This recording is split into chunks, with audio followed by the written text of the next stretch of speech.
Star మా నుంచి తాజాగా ఒక ప్రోమో రిలీజ్ అయింది. ఆ ప్రోమోను ఒక్కసారి చూసినట్లయితే హోస్ట్ నాగార్జున హౌస్ లో ఉన్న కంటెస్టెంట్స్ తో మాట్లాడుతూ ఈ హౌస్ లో ఉండటానికి ఎవరికి అర్హత లేదని అనుకుంటున్నారో వాళ్ళ ఫోటోని తీసి అక్కడున్న డస్ట్బిన్ లో వెయ్యాలి అంటూ హోస్ట్ నాగార్జున గారు తెలియజేశారు.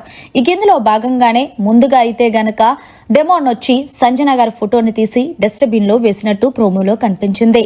ఇక తర్వాత సుమన్ శెట్టి కూడా సంజన గారి ఫోటో తీసి డస్ట్బిన్ లో వేస్తూ ఆవిడికి ఎవరు సపోర్టు లేదు అంటున్నారు కాబట్టి అంటూ ఆ రీజన్ చెప్తుంటే ఈలోగా నాగ్ సార్ కలక చేసుకుని నామినేషన్ లోని అదే పాయింట్, కెప్టెన్సీ కంటెండర్ లోని అదే పాయింట్, ఇప్పుడు కూడా ఇదే పాయింట్ మార్చరాదా అంటూ నాగ్ సార్ అయితే గనక ఒక మెలికి పెట్టినట్టు ఉంది సుమన్ శెట్టికి. ఇక ఇందులో భాగంగానే తనూజా వచ్చింది.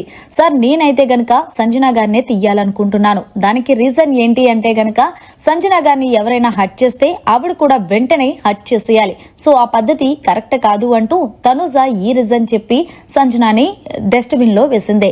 ఇక ఇందులో భాగంగానే ఇమాన్యుయల్ కూడా ఎవరు ఊహించలేనట్టుగా సంజన పేరే చెప్పాడు. ఇక ఇమాన్యుయల్ అయితే గనక ఆవిడ మంచి కోరి చెప్తున్నప్పటికీ ఆవిడ వినదు సార్, అది వింటే బాగుంటుందని అనుకుంటున్నాను అంటూ సంజన గారి ఫోటో డస్ట్బిన్ లో వేస్తే ఈలోగా నాగ్ సార్ మాట్లాడుతూ మొత్తానికి ట్రీ నుంచి అమ్మని తీసి డస్ట్బిన్ లో వేస్తున్నావు కదా అంటూ అడిగేసరికి ఇమాన్యుయల్ ఒక్కసారిగా బిక్కముఖం పెట్టాడు. ఇక్కడ గమనించాల్సిన విషయం ఏమిటి అంటే నిన్న హోస్ట్ నాగార్జునే తెలియజేశారు, అసలు ఈ మ్యాటర్ ఇంతటితో వదిలేసేయండి, మళ్ళీ రిపీట్ చెయ్యొద్దు అని. ప్రతిసారి కూడా ఇమాన్యుయల్ గాని తనూజా గాని అలాగే సుమన్ శెట్టి గాని సంజనాని టార్గెట్ చేయడం ఎంతవరకు కరెక్టో. సో సంజన గారు నిన్న నేను వెళ్ళిపోతాను బాబోయ్ అన్నప్పుడు మరి పంపించచ్చు కదా. మరి మొత్తానికి ఇమాన్యుయల్ అయితే గనక చాలా సేఫ్ గేమ్ ఆడుతున్నాడనే చెప్పాలి. సో మరి మీరేమంటారనేది కమెంట్ చేయండి. సంజన గారిని అలా టార్గెట్ చేయడం ఎంతవరకు అనేది. మరిన్ని లేటెస్ట్ లైవ్ అప్డేట్స్ కోసం చూస్తూనే ఉండండి మన ఛానల్.